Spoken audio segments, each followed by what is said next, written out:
어제 여야가 이태원 참사 국정조사 계획서를 본회의에서 처리했습니다. 정체부의 시작하기 직전에 통과를 시켰죠.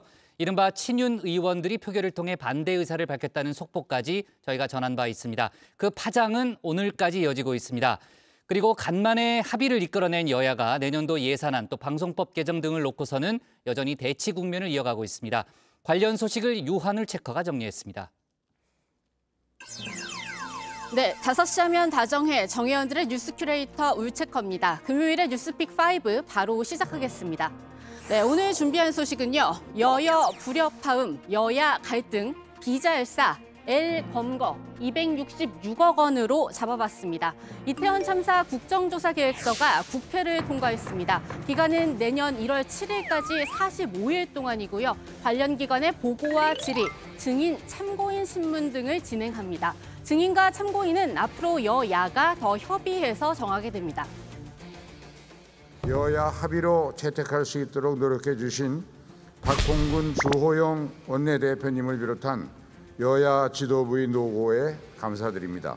오늘 채택된 계획서의 취지에 따라 국정조사가 원활하게 진행됨으로써 참사의 진상을 규명하고 재발 방지 대책을 마련하는 성과를 거둘 수 있도록 국정조사 특별위원회 위원님 여러분께서는 위원회 활동에 애써주시기를 당부드립니다. 네, 국민의힘과 민주당의 합의로 채택됐다는 이번 계획서. 그런데 전광판을 보면요. 반대 13명, 기권 21명입니다. 기명 투표로 진행이 됐으니까 누군지 몇 명만 좀 살펴볼까요? 장제원, 윤한홍, 이용 의원 등이 반대했고요. 유상범, 박수영 의원은 기권했습니다. 그리고 권성동, 윤상현 의원은 아예 회의에 참석하지 않았네요. 원조 윤핵관, 신핵관 이렇게 조금씩 나뉘기는 하지만 모두 친윤계입니다. 그러면 친윤이 왜 그랬을까? 또 궁금하지 않을 수 없습니다. 국정조사 계획서를 보면 답이 나옵니다. 1번 조사 목적을 보면요. 참사 배경에는 대통령실 용산 이전에 따른 경호, 경비 인력의 과다 소요, 참사 당일 당국의 마약 범죄 단속 계획에 따른 질서 유지 업무 소홀 등이 작용했다는 지적이 명시돼 있습니다. 그 이유로 조사 대상 기관에는 대통령실 국정상황실과 국가안보실 국가위기관리센터 그리고 대검찰청이 들어갔습니다. 이 참사의 원인이 어디 있을 것인가에 대해서는 사실 국정조사를 해봐야 결론을 내릴 수 있는 거 아니겠습니까? 따라서 한쪽에서는 이제 마약 수사가 간접적으로 영향을 주지 않았을까 이렇게 의혹을 제기하니 그러면 그것도 한번 조사를 해보자 하는 정도는 여야 원내대표가 합의하신 거고요. 조사를 해봤는데 그게 영향을 미치지 않았다 하면 미치지 않았다고 결론을 내리면 되는 거 아닙니까? 네, 대통령실 이전 그리고 윤 대통령이 말한 마약과의 전쟁에서 시작한 마약 수사입니다. 거기에 조사 대상에까지 오른 대통령실로서는 언짢을 수밖에 없겠죠. 이진복 정무수석이 직접 국회를 찾아 국민의힘 지도부를 만났습니다. 대통령실에서 경호처 하나만 빠졌다. 대상이 아닌 기관을 부르는 건 목적에 어긋난다. 이렇게 언짢음을 숨기지 않았습니다. 이 수석의 말이 국민의힘에는 신호탄이 된 모양입니다. 우선 국정조사특별위원회 오전에 열릴 예정이었지만요. 여당 의원들의 불참으로 열리지 못했습니다. 이제 여야 간의 합의는 다 이루어졌는데 이제 대상 기관에서 대검찰청 부분을 어저께 양당 원내대표끼리 다 합의를 해서 합의문까지 발표를 했는데 지금 국민의힘 쪽에서 대검찰청을 좀 빼달라. 이게 아직 합의가 안 돼서 오늘 조사 특위가 좀 잠시 좀 미뤄질 수밖에 없다라는 양해의 말씀을 드리겠습니다. 네, 앞서 들으셨지만 여기에서 여야는 주호영, 박홍근 원내대표를 얘기하는 건데요. 이렇게 원내 지도부가 합의를 해놨는데 특위에서 뒤집은 셈입니다. 그리고 오후 2시에 열린 국민의힘 의원총회, 윤핵관은 참석하지 않았습니다. 참석한 의원들도 불만을 쏟아냈는데요. 그렇게 해서 결국 대검 마약수사부서만 한정해서 조사하기로 한 겁니다. 하지만 그보다도 더 민감한 대상인 대통령실은 빠지지 않았죠. 거기에 대한 불만, 결국 국회 본회의 표결 결과에서 드러났다는 분석 나옵니다. 그렇다면 과연 친윤 의원들은 각자의 판단으로 움직인 걸까요? 그게 아니라 이른바 윤심이 작용했단 말이 나왔는데요. 그러면서 윤심에 반하는 셈이 돼버린 주호영 원내대표 이렇게 반박했습니다. 그리고 전주의 비대위원도 거들었습니다. 아이고 언론이 쓸데없는 걸 자꾸 가지고 편가르기를 해요. 의원들이 소신에 따라서 지금 이 시기에 국정조사가 맞지 않다는 소신을 가진 분들은 그래서 반대표를 던진 것이고 실제 제 생각도 그런 쪽에 가까웠어요. 그런데 일방으로 처리해서 국정조사를 한다는 거를 저지하려고 말하자면 고육지책으로 합의한 것이지 우리가 이 방법이 좋아서 합의한 건 아니지 않습니까? 몇 명이 찬성을 안 했다고 해서 그게 어떤 용상 대통령실과의 관계 때문에 아니면은 어떠한 그런 움직임이 있는 거냐 이렇게 보는 것은 저는 좀 과도한 것 같습니다. 의원들의 자유 의견에 따라서 자유로운 결정을 내렸다 이 말씀을 드리고 싶습니다. 네, 그런데 이른바 친윤계의 이 주호영 원내대표 흔들기 이번이 처음이 아닙니다. 국회 운영위의 대통령실 국감 당시에요. 웃기고 있네 이 필담 사건 기억하시죠? 당시 필담을 주고받은 김은혜 홍보수석과 강승규 시민사회 수석, 운영위원장인 주 원내대표는 민주당 항의를 받아들여서 퇴장시켰습니다. 한동안 이선으로 후퇴해 있던 윤핵관 장제원 의원이 주 원내대표 어떤 생각 갖고 있는지 모르겠지만 걱정된다. 바로 이때 나섰죠. 이용 의원도 그러했습니다. 끼고 있네 이렇게 말씀하신 게 사적 대화라고 생각하지 않습니다. 위원장님께서 퇴장 조치해 주셨으면 좋겠습니다. 원만한 국정감사 진행을 위해서 김은혜 홍보수석과 강성규 시민사회 수석께서는 좀 퇴장을 해주시면 좋겠습니다. 주 원내대표는 이때도 말 못할 사정이 있다고 답했을 뿐입니다. 그때도 지금도 주 원내대표가 한 발 물러서는 듯한 모습을 보이며 갈등은 봉합되는 모습이죠. 하지만 아직도 갈등의 불씨는 남아 있습니다. 이 국정조사만 해도 증인 참고인 채택 문제가 있는데요. 거기에 민주당은 오늘 이상민 행안부 장관에 대한 해임 건의안 카드까지 꺼내들었습니다. 윤석열 대통령은 참사 발생 한 달이 되기 전까지 즉 다음 주 월요일까지 이상민 행정안전부 장관의 파면에 관한 분명한 조치를 내놓을 것을 강력히 촉구합니다. 늦어도 한참 늦었습니다. 윤석열 대통령이 이때까지 끝내 국민의 뜻을 거역한다면 국회가 직접 나서서 참사의 책임을 엄중히 묻겠습니다. 네, 주호영 원내대표로서는 이미 박진 외교부 장관 해임 건의안 처리 당시 이 민주당의 속수무책으로 당한 적이 있습니다. 이번에도 민주당이 행동에 나서면 이 의석 구조상 막을 수 있는 방법이 없습니다. 더욱이 이번엔 윤 대통령의 측근 중에 측근으로 꼽히는 이 장관입니다. 이 빗발치는 사퇴 요구에도 순방길 전후에 이 어깨 팡팡, 고생 많았다로 격려한 윤 대통령이죠. 주 원내대표의 고뇌가 깊어질 것으로 보입니다.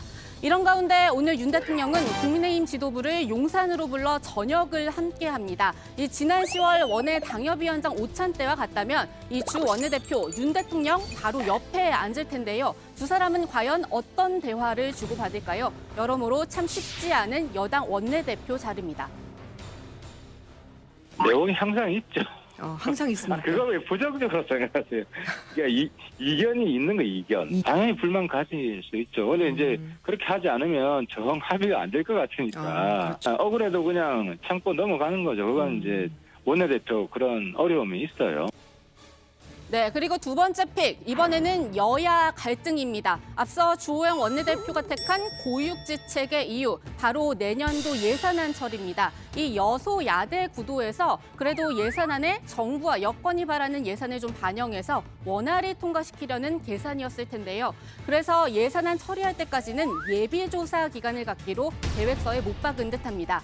예산안을 처리해야 기관 보고 등 실질적인 순서로 넘어갈 수 있는 겁니다. 예산안 처리가 늦어지면 그만큼 국정조사 기간이 줄어들게 됩니다. 따라서 여든 야든 최대한 빨리 예산안을 마무리하고 국정조사에 임하는 것이 맞다고 생각합니다. 그런데 국민의힘 마음 같지 않은 민주당입니다. 여전히 윤 날리고 이 더하고 작업은 진행되고 있습니다. 어제 국회 정무위에서는 국가보훈처와 규제혁신추진위원단 예산, 민주당 단독으로 깎아버렸습니다.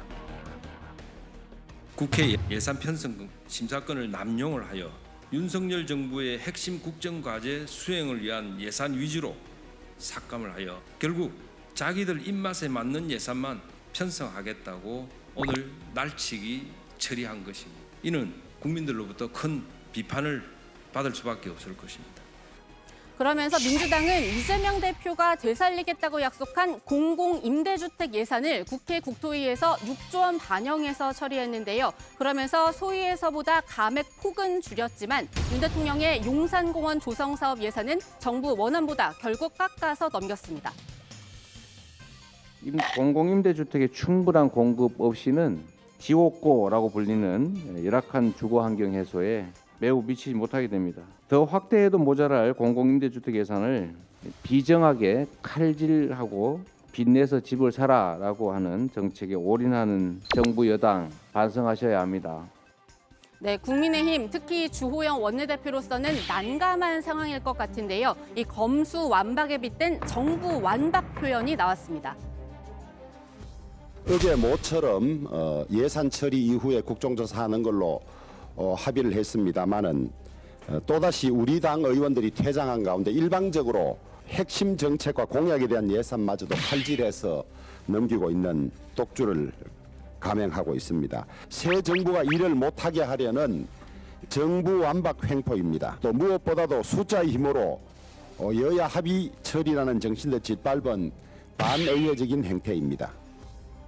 여기에 민주당은 또 정권이 공영방송사장을 못 바꾸게 하겠다면서 방송법 개정을 다시 추진하겠다고 공표했습니다. 이렇게 여야 관계 한층 더 꼬이고 있는데요. 여야 모두 아직 협의할 부분이 남아있는 국정조사 협상 카드 또 꺼내들고 싶을 때마다요. 내 사랑하는 가족이 갑자기 떠난 이유라도 정확히 알고 싶다는 이 이태원 참사 유족들의 목소리를 기억했으면 좋겠습니다. 아직까지도 믿기지도 않지만 매상 딸 생각하면서 울다가 입에 솔직히 밥 넘기는 것도 너무 죄책감이 들고 잠도 자는 것도 힘들고 미안하기도 하고 10일날 제가 연인 사망 신고를 하고 하나하나 이제 흔적이 지워지는 게 너무 가슴이 아프고 무너지고 그래도 해야 한다고 하니까 하고는 있습니다. 네, 세 번째 픽은 비잘싸입니다. 우리 축구대표팀 비겼지만 잘 싸웠습니다. 누가 봐도 강팀인 우루과이를 만나서 0대0 무승부로 승점 1점을 챙겼는데요. 특히 아나골절 부상당한 지 22일 만에 풀타임을 소화해냈죠. 주장 손흥민 선수의 투혼이 빛났습니다. 상대 선수의 강한 견제로 벗겨진 신발, 또 찢어진 양말도 함께 빛났습니다. 그에 못지않게 자랑스러운 사람 12번째 선수인 바로 우리 국민들입니다. 지난밤 서울 광화문 광장 등지에서 벌어진 거리 응원은 모두의 관심과 배려 속에 별탈 없이 진행됐습니다. 이 다음 주 28일 밤 10시에 치러질 가나와의 경기도 기대해봅니다. 네, 다음 픽은 L 검거입니다. 제2의 N번방 사건 기억하십니까? 2020년 12월 말부터 올해 8월까지 이 별칭 L이 미성년 피해자 9명을 협박해 만든 성착취물을 텔레그램을 통해 유포한 사건입니다. 이 2019년 N번방 사건을 공론화한 추적단 불꽃을 사칭해서 피해자들에게 접근했다고 하는데요. 그래서 더욱 공분을 사고 있죠. 이 주범 L이 호주에서 검거됐습니다. 20대 중반 남성이라고 하는데요. 경찰은 범죄인 인도 절차를 통해 A씨를 국내로 송환할 방침입니다. 네, 다섯 번째 픽은 266억 원입니다. 대통령실 김은혜 홍보수석이 정부 공직자윤리위에 신고한 재산 내역입니다. 이번에 신고한 전현직 공무원 109명 중 가장 많은 액수인데요. 배우자가 보유한 서울 대치동 땅만 172억 원에 달합니다. 이 땅이 지난 지방선거 당시 경기지사 후보였던 김 수석이 축소 신고했다는 논란이 일었던 땅입니다. 며칠 전 경찰이 관련 고발건에 대해 불송치 결정을 내렸죠. 한편 이관섭 정책기획수석은 75억 3천만 원을 신고했습니다. 네, 오늘의 뉴스픽은 여기까지입니다. 들어가서 원픽 뽑겠습니다. 뉴스픽 5였습니다.